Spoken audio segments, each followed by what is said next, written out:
읽고 암송하는 복된 인생이 되기를 소망합니다. 오늘 읽은 에스겔 3장 말씀을 통하여 너를 파수꾼으로 세웠으니 라는 제목으로 함께 은혜를 나누도록 하겠습니다. 모든 부모님들의 마음 가운데에는 자녀들이 잘 되기를 바라는 마음이 있습니다.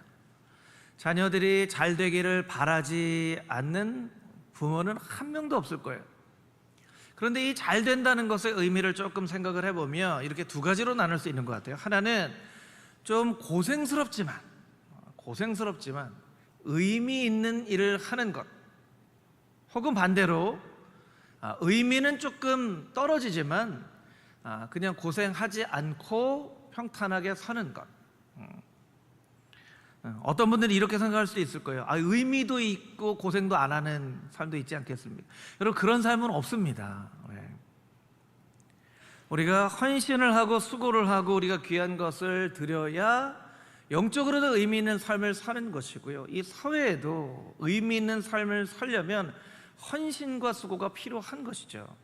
그래서 이렇게 두 가지로 나눌 수 있다라고 생각을 하는데, 만약에 여러분에게 선택권이 있어서 둘 중에 한 가지를 선택하면 여러분의 자녀들이 그렇게 되어질 수 있다라는 것을 가정을 한다면, 여러분은 어떤 삶을, 여러분의 자녀들이 어떤 삶을 살기를 원하시겠습니까?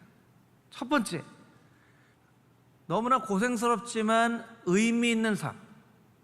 두 번째, 2번, 의미는 조금 결여가 되지만 고생을 안 하고 평탄하게 사는 것. 여러분이 만약에 선택하신다면 1번 선택하실 것 같으세요? 2번 선택할 것 같으세요? 1번이에요? 2번이에요? 아마 2번이 많을 거예요. 2번이. 부모님들의 마음 가운데는 내 자식만큼은 좀 고생 안 하고 살았으면 좋겠다, 이런 마음이 많으실 것 같아요.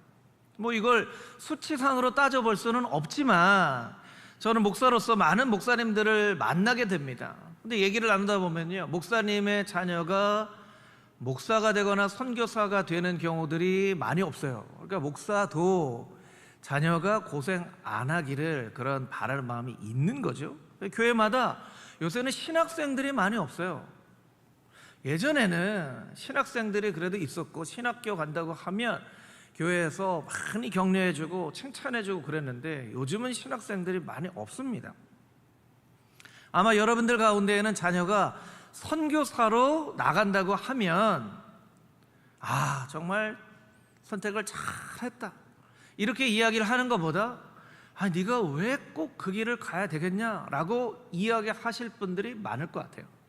제가 이전 교회에 있을 때 선교사로 중국에서 잠깐 사역을 할 때가 있었는데, 저희 아버지 목사님이신 저희 아버지께서 저에게 그런 얘기 하셨거든요. 네가 왜 꼭 그 길을 가야 되냐, 네가 왜 꼭 거기를 가려고 하냐. 근데 저는 충분히 그 마음이 이해가 되는 거예요. 충분히. 이전 교회에 있을 때 어떤 한 장로님이 아들을 위한 기도 제목을 저한테 부탁을 하시는데, 아들이 아마존에 있다는 거예요. 그래서 제가 장로님 참 너무나 훌륭하시다, 귀한 아들 키워서 밀림에 복음 전화를 보내시고, 장로님이 사람들과의 관계를 위해서 좀 기도해달라는 거예요. 그래서 얼마나 문화도 다르고 언어가 다른 곳에서 복음 전하려니까 얼마나 사람들과 관계가 힘들겠나 하고 제가 정말 열심히 기도했습니다. 열심히 기도했는데 한참 뒤에 그 아마존이 밀림에 있는 아마존이 아니라 미국에 있는 회사 아마존이라는 걸 알게 됐어요. 얼마나 이 약간의 배신감은 아닌 것 같은데, 기도를 환불할 수 있다면 기도를 환불하고 싶은 마음이 들 정도로, 밀림에 있는 아들 정말 주님께서 지켜주십시오, 보호해주십시오 막 기도했는데, 미국에 있는 회사 아마존이라는 거예요. 물론 그 회사에서도 어려움이 있겠죠. 그런데 사실 여러분들에게 있어서 밀림에 있는 아마존에 갈 수도 있고 미국에 있는 회사 아마존에 갈 수도 있다면, 아마 미국에 있는 회사 아마존에 보내고 싶은 마음이 있을 거예요. 다 부모된 그런 자연스러운 마음입니다. 이걸 잘못된 마음이라고 할 수는 없겠죠. 할 수는 없을 거예요. 오늘 본문의 말씀의 에스겔의 이름은 하나님이 그를 강하게 하시기를입니다. 에스겔의 부모는 에스겔이 태어났을 때 그 아들을 세상에 보내면서 이런 기도를 했습니다. 하나님, 우리 아들 좀 고생 안 하고 평탄하게 좀 살도록 도와주십시오. 이렇게 기도하지 않고요, 하나님, 이 아들을 강하게 하셔서 어떤 삶의 어려움이 찾아와도 그 어려움을 이겨낼 수 있는 하나님의 강한 아들이 되게 해주십시오 라고 기도했다는 거예요. 에스겔의 부모는 그 기도를 할 때에 에스겔의 인생이 어떻게 될 줄 아마 몰랐을 거예요. 그런데 그의 부모의 기도가 그가 생각했던 것과는 생각할 수 없을 만큼 하나님의 놀라운 방법으로 에스겔의 삶 가운데 이루어져서 포로기에 잡혀간 에스겔 선지자를 통하여서 하나님께서 놀라운 일들을 이루셨다는 거예요. 그러니까 여러분, 우리가 때로는 그 기도의 의미가 무엇인지도 모르고 기도할 수도 있어요. 근데 하나님께서 마음을 주시면 그 마음대로 우리가 응답되어질 기도의 제목은 응답이 안 될 거야 이렇게 생각하고 기도하기도 한다는 거예요. 때로는 이해가 안 돼도 하나님 주신 마음으로 기도를 할 때도 있다는 것입니다. 에스겔이 태어난 때는 요시야 왕이 성전을 개혁할 기원전 622년이었어요. 율법책이 성전에서 발견되었죠. 요시야 왕은 이것을 통하여서 종교개혁을 일으킵니다. 우상을 깨뜨립니다. 없었던 유월절을 지킵니다. 성전을 청결하게 합니다. 백성들이 하나님 바라보면서 살게 그렇게 만듭니다.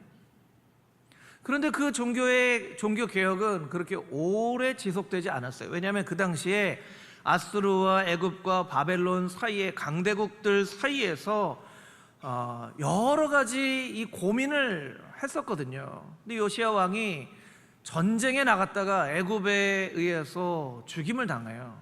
그러니까 왕이 사라져 버린 것이죠.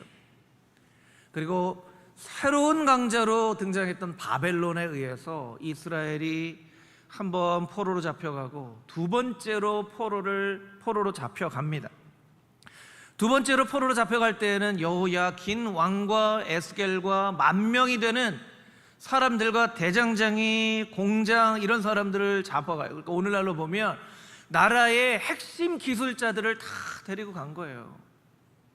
그 가운데는 25살의 청년 에스겔도 포함이 되어져 있었습니다. 이 도표로 잠깐 보여주시면 좋을 것 같은데요. 기원전 605년에 1차 포로로 잡혀가고요. 이때 이제 다니엘이 잡혀갑니다. 2차는 에스겔, 그리고 세 번째가 예레미야 시절에 나라가 멸망당하죠. 완전히 멸망당합니다. 그리고 70년 바벨론 이 포로 생활이 마쳐지고 1차, 2차, 3차에 의해서 다시 이제 귀환되어지죠.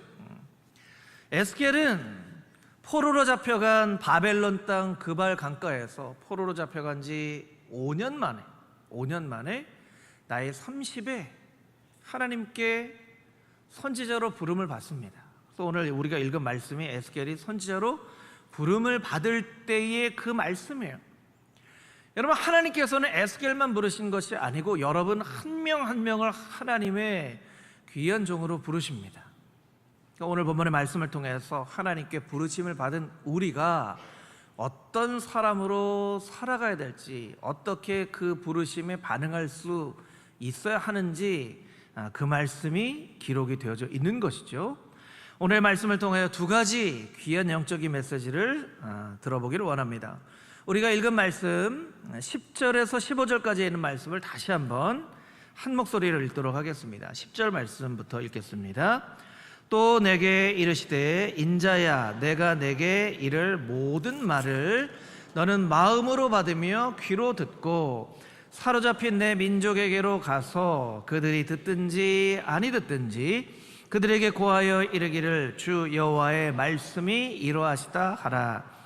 때에 주의 영이 나를 들어 올리시는데 내가 내 뒤에서 크게 울리는 소리를 들으니 찬송할지어다. 여호와의 영광이 그의 처소로부터 나오는도다 하니 이는 생물들의 날개가 서로 부딪히는 소리와 생물 곁에 바퀴 소리라 크게 울리는 소리더라.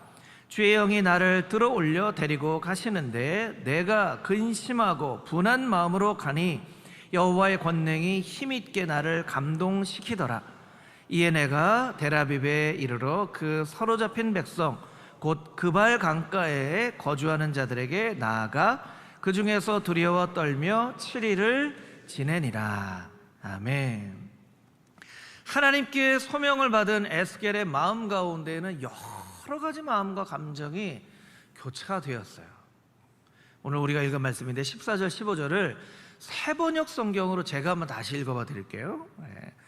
주님의 영이 나를 들어 올려서 데리고 가실 때 나는 괴롭고 분통이 터지는 심정에 잠겨 있었는데 주님의 손이 나를 무겁게 짓눌렀다.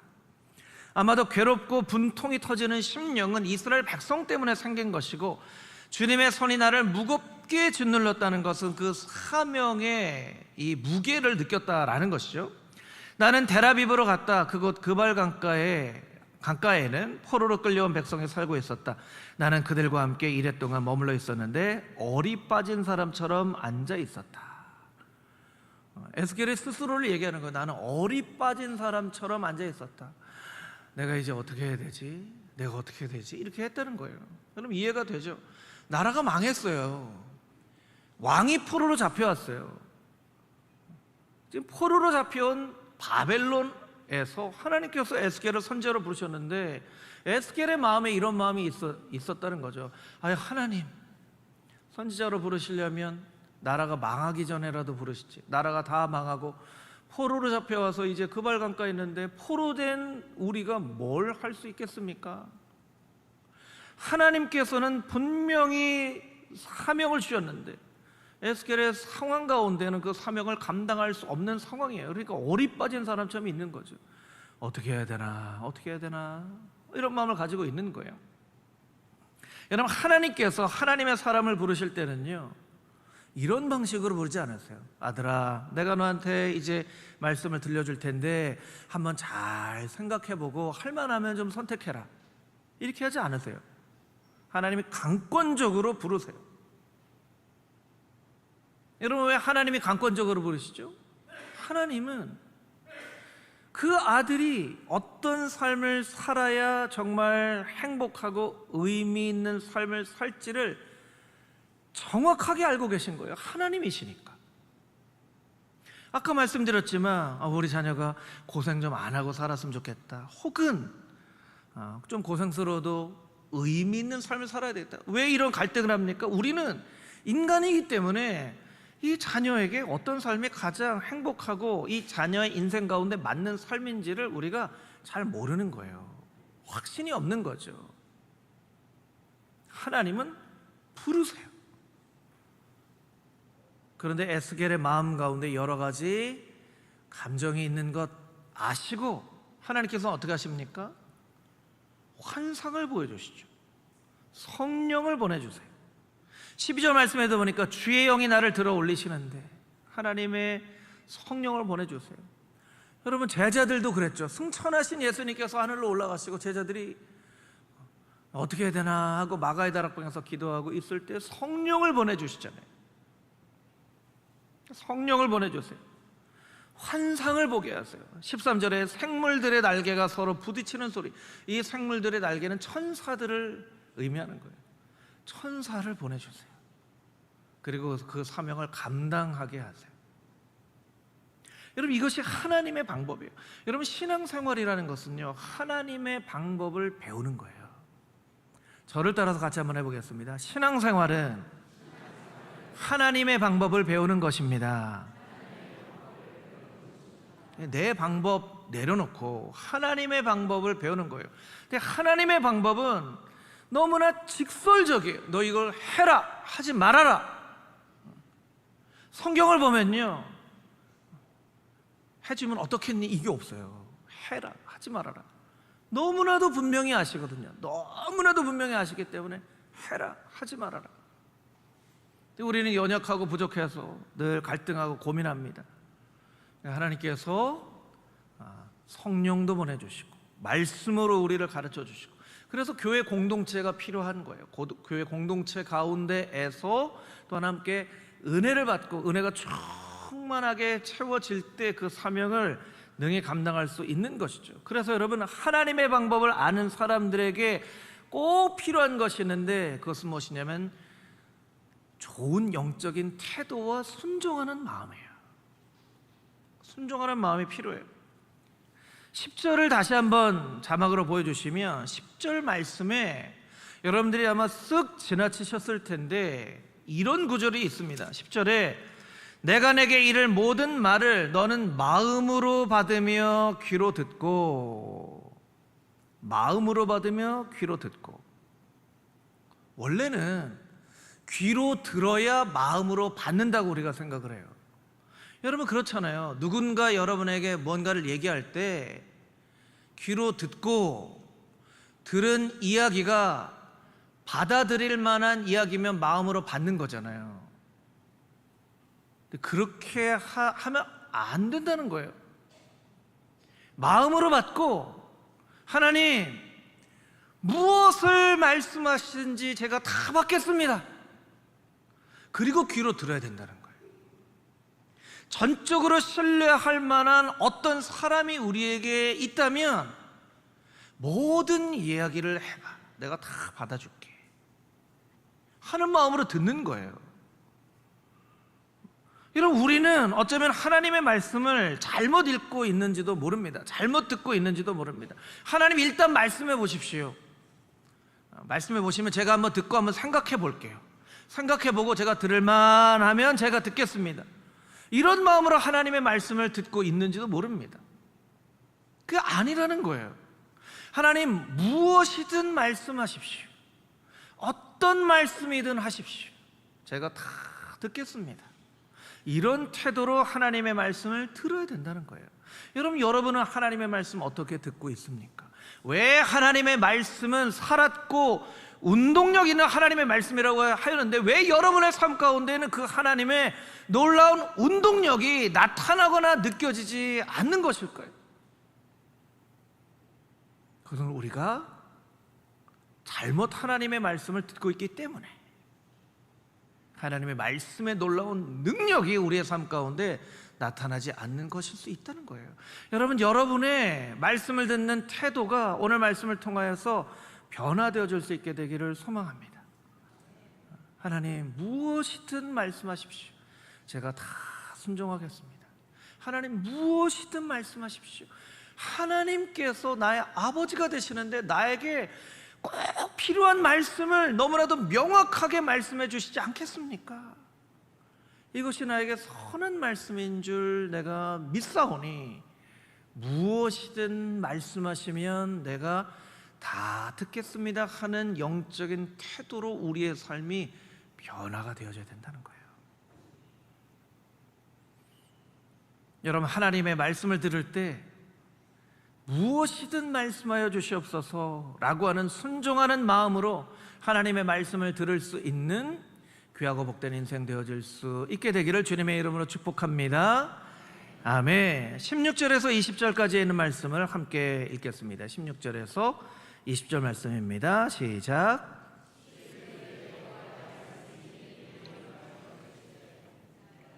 인자야, 내가 너를 이스라엘 족속의 파수꾼으로 세웠으니 너는 내 입의 말을 듣고 나를 대신하여 그들을 깨우치라.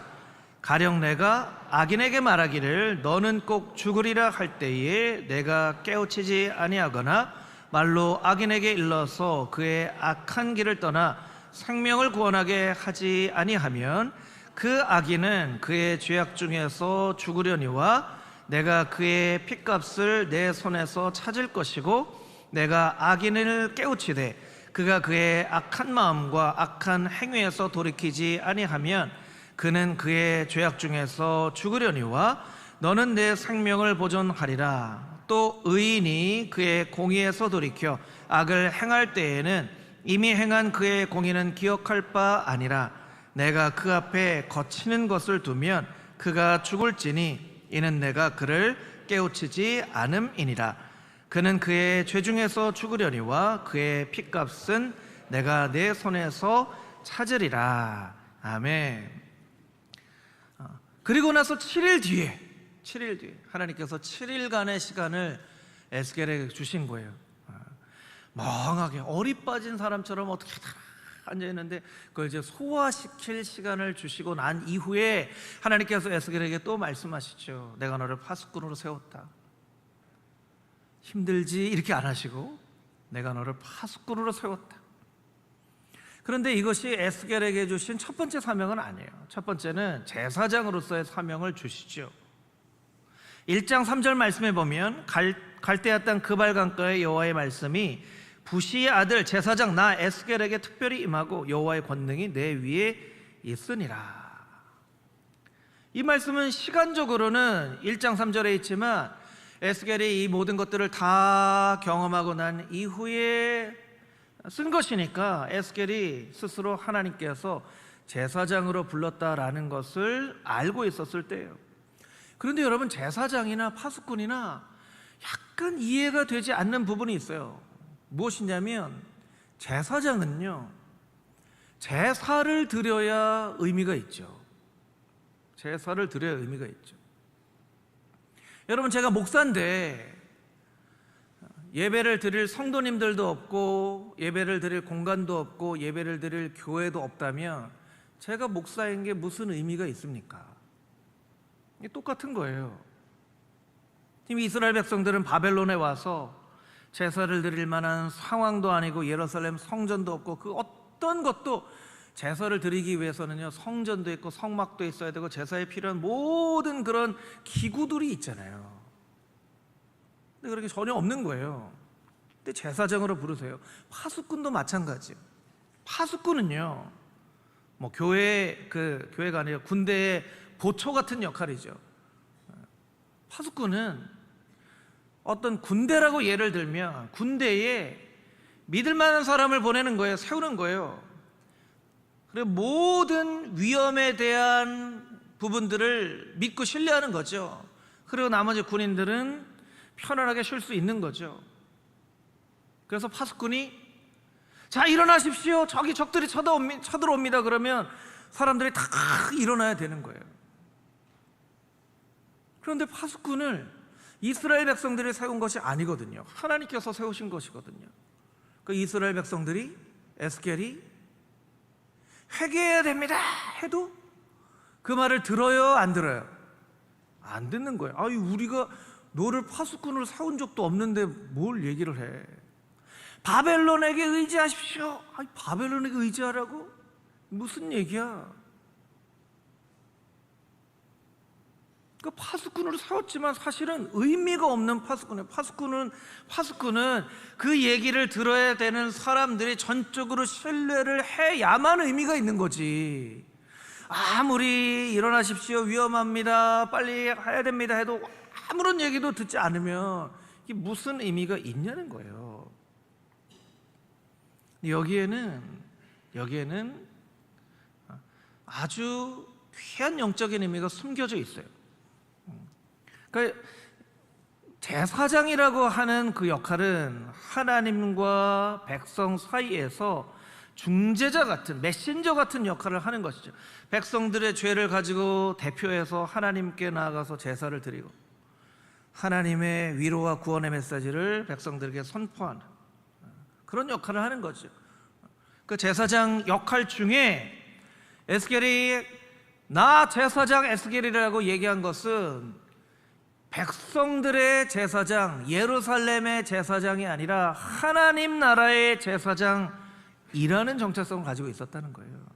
그러니까 하나님의 말씀을 계속 백성들에게 전파하죠. 그러니까 에스겔서나 예레미야서나 다른 예언서의 말씀을 보면요, 모세오경보다 다 하나님의 말씀이 훨씬 더 많이 나와 있어요. 훨씬 더. 하나님의 말씀이 임하서, 하나님의 말씀이 임하서. 왜 선지서에 이렇게 하나님의 말씀이 많지? 이게 하나님의 말씀을 대신해서 선포하는 역할이기 때문에. 파수꾼도 마찬가지입니다. 백성이 듣든지 아니 듣든지 너는 나를 대신해서 위험이 옵니다. 여러분, 이스라엘 백성들은요, 사실 파수꾼을 세울 때 하나님께서 이스라엘 백성들 가운데 진노를 쏟아 부으실 것이다 하니까 이 하나님을 나를 도와주시는 분이 아니라 나를 벌 주시는 분으로 생각했던 거예요. 그러니까 거짓 선지자를 어떻게 했습니까? 하나님이 우리에게 진노를 베풀지 않을 것입니다, 막 거짓 메시지를 한 거예요. 에스겔은 하나님의 마음을 백성들에게 선포한 거죠. 만약에 군대에 보초로 서 있는 사람이 일어나십시오 했는데 군인들이 일어나지 않으면 어떻게 해야 될까요?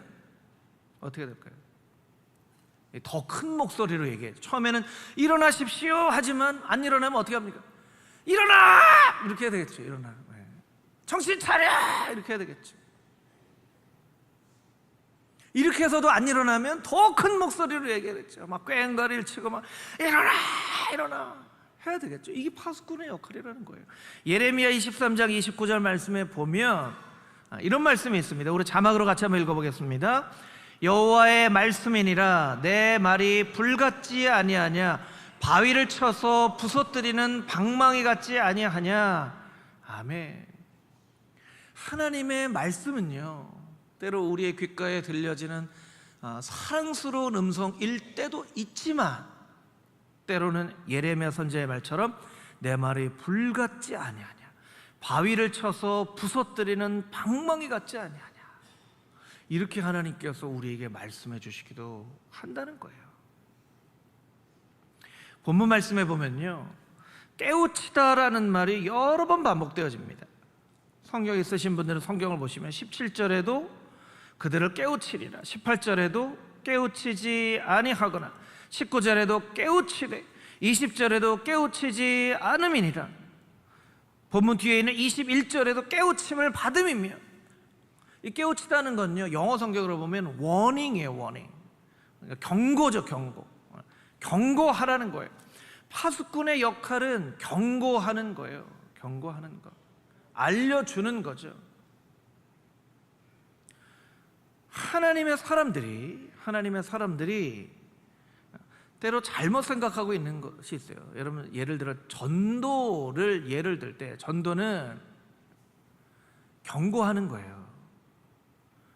초대하는 것이기도 하지만 경고하는 거예요. 교회로 나오십시오, 예수님께로 나오십시오, 이런 마음도 있지만 속마음에는 사실 어떤 마음이 있어야 돼요? 예수님 믿지 않으면 죽습니다, 영원한 불지옥에 빠집니다, 심판을 받습니다 하는 마음이 있는 거예요.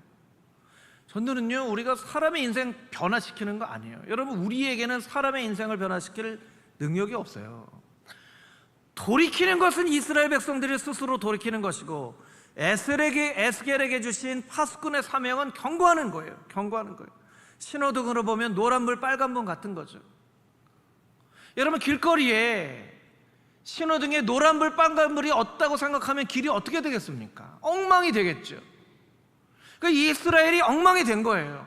하나님께서 파수꾼을 세우신 제사장 서기관, 많은 사람들이 그 경고하라는 하나님의 사명을 제대로 감당하지 않았으니까 이스라엘이 이렇게 멸망당할 수밖에 없는 상황이 되어진 거예요.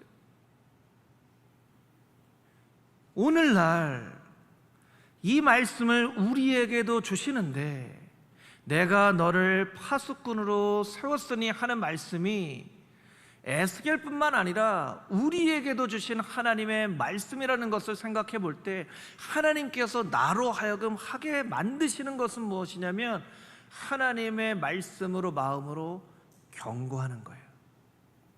우리의 가족들 중에 누군가에게 경고하는 거예요. 우리 친구들 중에 누군가에게 경고하는 거예요. 사랑하니까 경고하는 거예요. 내 생각대로 하면 안 됩니다. 내 생각대로 하면 잔소리가 되죠. 하나님의 말씀대로 하면 경고가 되는 거예요. 오직 예수 그리스도 외에는, 이번 주 암송 구절이죠. 사도행전 4장 말씀에 천하 인간의 구원받을 만한 다른 이름을 주신 일이 없나니 오직 예수로만 구원을 받습니다. 예수님 믿어야 행복한 인생을 살 수 있습니다.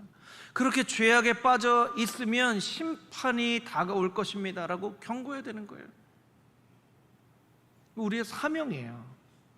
때로는 가족이기 때문에, 사랑하기 때문에, 관계 때문에 그런 이야기를 못할 때가 많죠. 그런데 사랑한다면, 하나님께서 우리를 파수꾼으로 부르신 것을 우리가 똑똑히 기억한다면 우리의 사명이 있어야 된다는 거예요. 경고하는 사명. 그것은 때로 우리의 삶으로 나타나기도 하고 우리의 말로 나타나기도 하는 거예요. 힘든 사명이에요. 어려운 사명이에요. 에스겔이 얼이 빠져 있는 것처럼 어떻게 해야 되나 라는 거예요. 그런데 그래도 우리가 감당해야 될 사명이에요. 하나님, 이 사명을 어떻게 감당해야 되겠습니까? 하나님, 이 사명을 어떻게 감당해야 되겠습니까? 우리가 기도함으로 하나님 앞에 나아가면 하나님께서 우리에게 지혜도 주시고, 삶으로 네가 잘 살아서 저렇게 살아야 되겠구나, 나 지금처럼 살면 안 되겠구나 라는 것을 삶으로 보여주든지 말을 통해 이야기를 하든지. 여러분, 죄악에 빠진 사람을 그대로 놔두는 것이 사랑입니까? 그 죄악으로부터 빠져나올 수 있도록 도와주는 것이 사랑입니까? 빠져나올 수 있도록 도와주는 게 진짜 사랑이라는 거예요. 어쩌면 우리는 잘못된 사랑의 방법과 마음을 가지고 있는지도 몰라요. 사랑이라는 이름으로 침묵하고, 사랑이라는 이름으로 방관하고. 그래서 이스라엘 백성들이 망했잖아요.